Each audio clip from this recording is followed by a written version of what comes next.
Hello everyone, it's Scott, and we're back for our second week of Duskmourn House of Horror spoilers.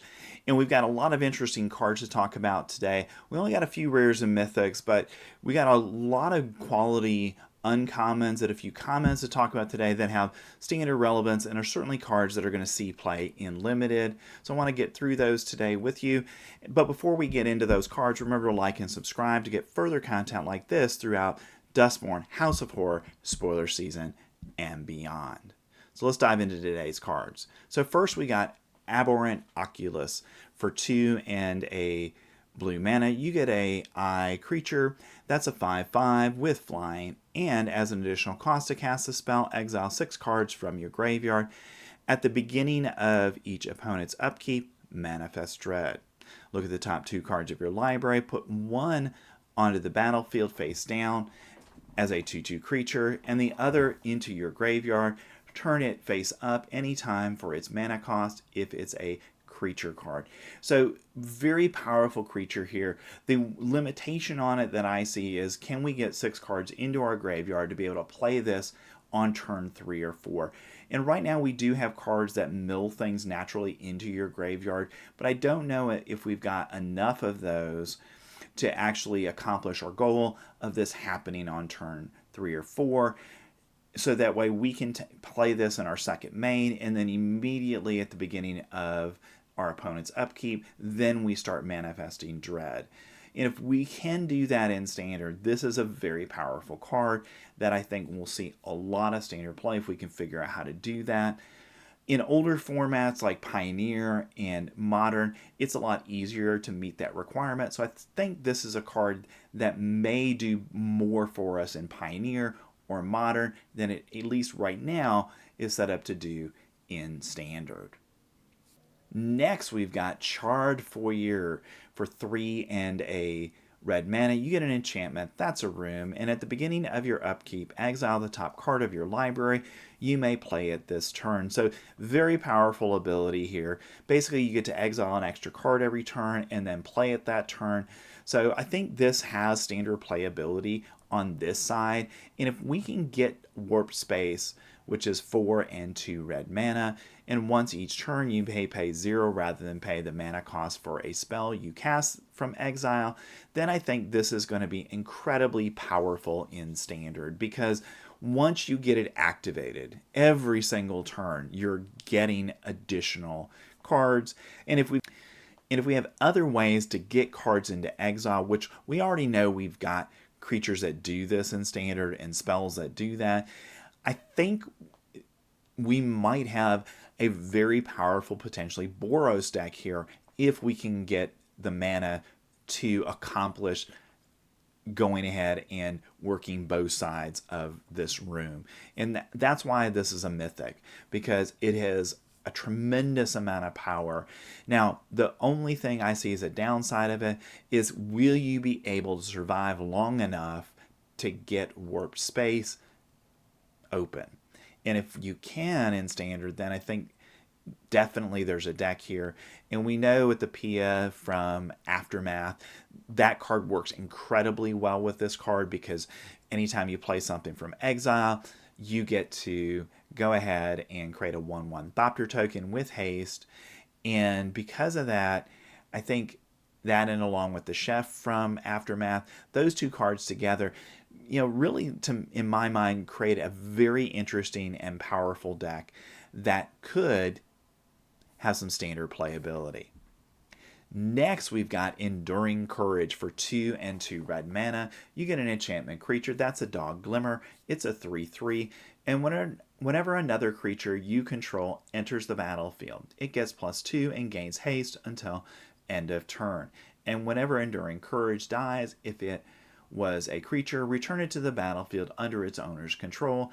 It's an enchantment. So with all of these enchantments that are glimmers in Duskmourn, they all come back to the field. This is a red version of it, but I think this might be one of the most powerful ones, because when you get it on the field, all you're actually looking to do at that point is start playing your big creatures and playing those big threats, because as soon as you do, they all have haste, they all get a +2, and because of that, I think this potentially has the ability to be a very, very powerful card in Standard.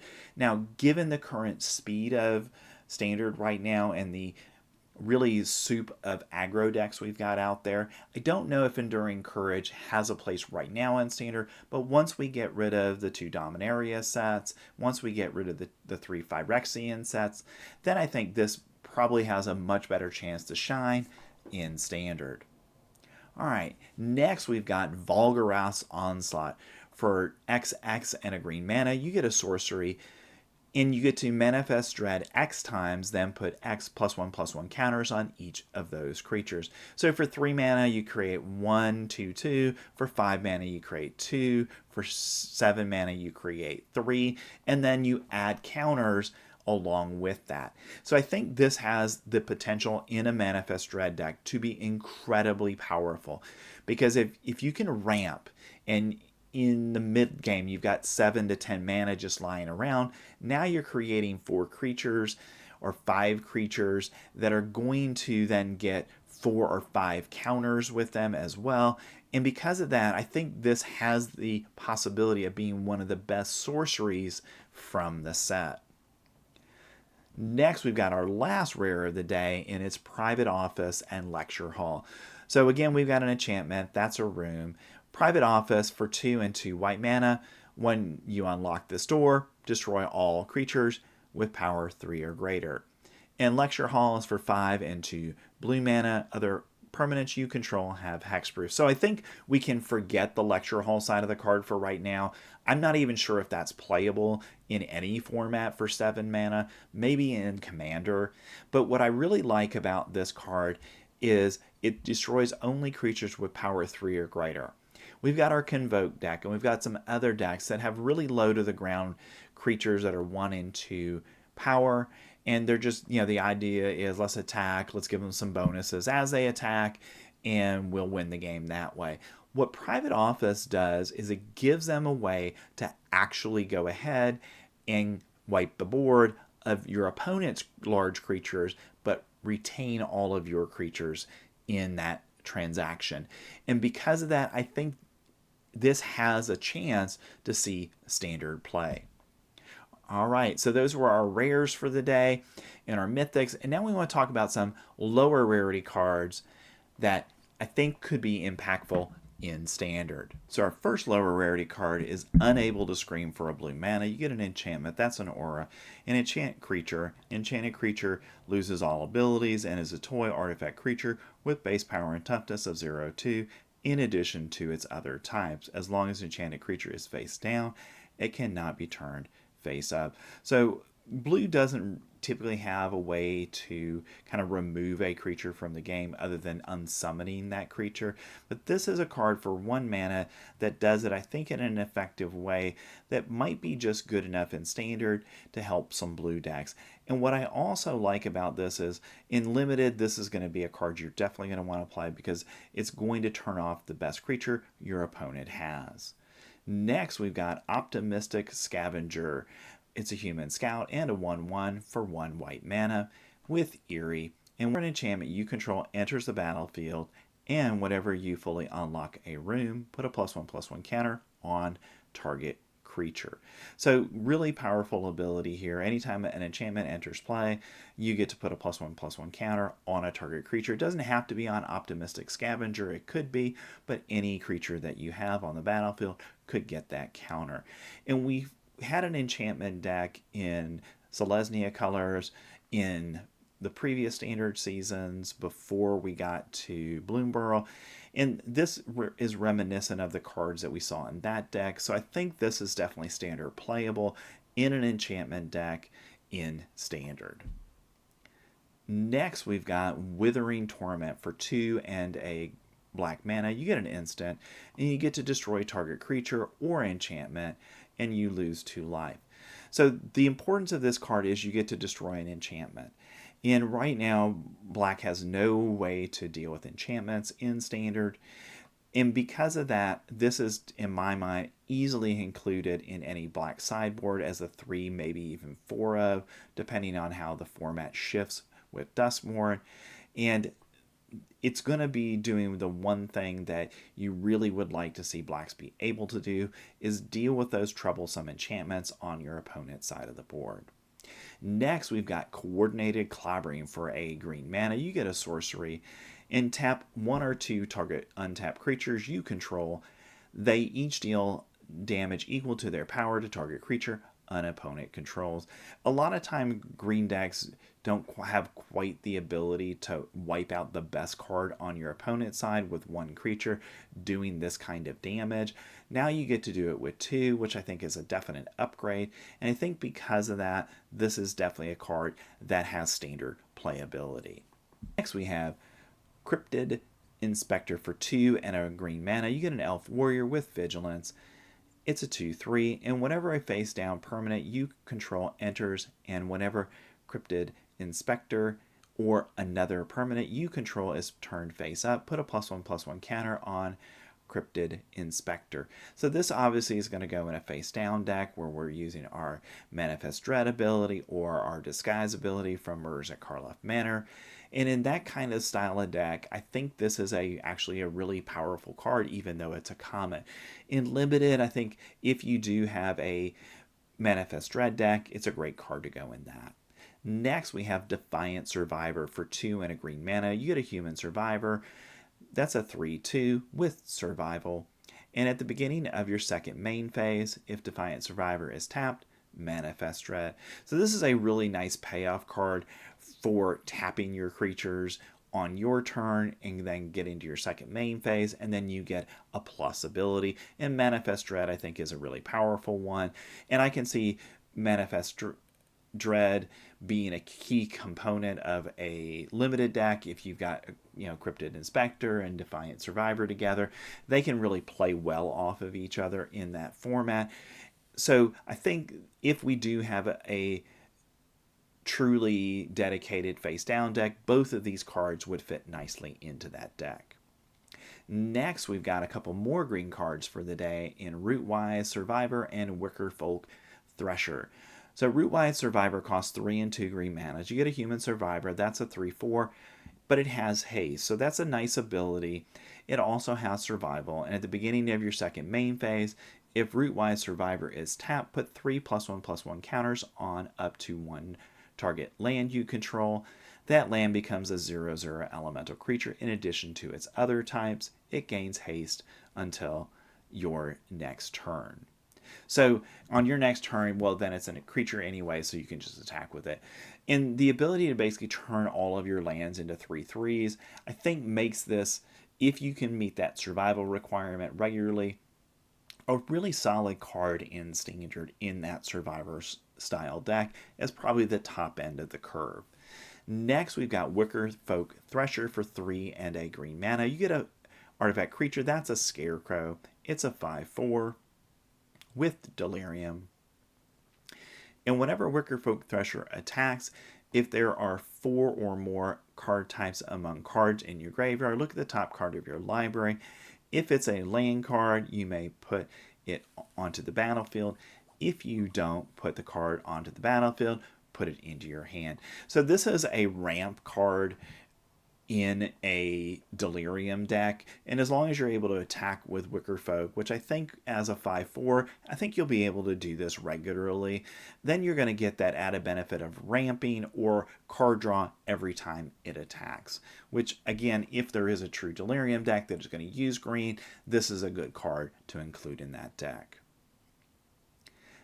All right, our first multicolored card of the day is Arabella, Abandoned Doll for a red and a white mana. You get a legendary artifact creature, that's a toy, and is a 1/3. And whenever Arabella, Abandoned Doll, attacks, it deals X damage to each opponent, and you gain X life, where X is the number of creatures you control with power 2 or less. So I think this is a really powerful card, and I think maybe where this sees play is in our Convoke deck, because most of the cards in that deck are going to be 1 or 2 power creatures. And because of that, I think it's going to fit nicely into that deck as a couple copies of it. And now you're dealing damage to your opponent and you're gaining life every time you attack, because you're going to be getting the benefit of every creature counting for a damage on your side of the board. Next, we've got Gremlin Tamer for a white and a blue mana. You get a Human Scout. That's a 2/2 with Eerie. And whenever an enchantment you control enters the battlefield, and whenever you fully unlock a room, create a 1/1 red Gremlin creature token. So again, this is another enchantment deck payoff, and this is in white and blue. Now, we do have good white enchantments we already know in Standard. So if we do come across enough playable blue enchantments, then this is a card that I feel would see play in Standard, because you're going to be getting the benefit of adding creatures to the board every single turn, and potentially, really putting your opponent in a position where they really have to respond to your Gremlin Tamer, or you're just going to overrun the board with creatures. And we talked about a card earlier that has the same ability on it. And again, this has no limitation on it. So you could do, if you play multiple enchantments on a turn, or you play an enchantment and unlock a room on a turn, you get a red Gremlin creature token every single time. Next, we've got Intruding Soul Rager for a blue and a red mana. You get a Spirit. That's a 2/2 with Vigilance. And you can sacrifice a room. Intruding Soul Rager deals 2 damage to each opponent. Draw a card. So I think this is more meant for the Commander format, but because you have that ability to sacrifice a room, which might be relevant in Standard, then you can deal 2 damage to each opponent. It's not a bad ability, and that card draw with it is also something that's nice in Standard. Next, we've got Midnight Mayhem for 2, a red and a white mana. You get a sorcery, and you get to create 3 1/1 red Gremlin creature tokens. Gremlins you control have menace, lifelink, and haste until end of turn. So another creature generator that's going to create 3 tokens for you, and giving your gremlins menace, lifelink, and haste could be relevant in the mid to late game. And if you've got other ways of naturally buffing your creatures, then I think this is a card that has potential to be a couple copies of in a Standard deck. Next, we have our last card of the day, and that's Found Footage. For 1 mana, you get an artifact. That's a clue, and you may look at face down creatures your opponent controls at any time. And for 2 mana, sacrifice Found Footage, surveil 2, then draw a card. So I think in Limited, this is definitely a card that if I got it, I would want to play it. And if there is a true face down deck in Standard, then I think potentially you might want to have a copy or 2 of this in your sideboard, just as a way of knowing what your opponent has under that face down creature. And if it's a good creature, then maybe you try to deal with it on the board when it's still a 2/2 before they can ramp into it if it's a large creature. And that knowledge of it, I think, is going to be really powerful in Standard if we do end up with a face down deck. All right, those are our cards from day 8 of Duskmourn House of Horror spoiler season. Thanks for staying to the end of the video. I put links up to our playlist for Duskmourn House of Horrors and also our most recent video, so you can get an idea of what we had for previews over the weekend. Thanks for staying to the end again, and remember to like and subscribe to get further content like this throughout Duskmourn House of Horror season and beyond, and I will see you in the next video.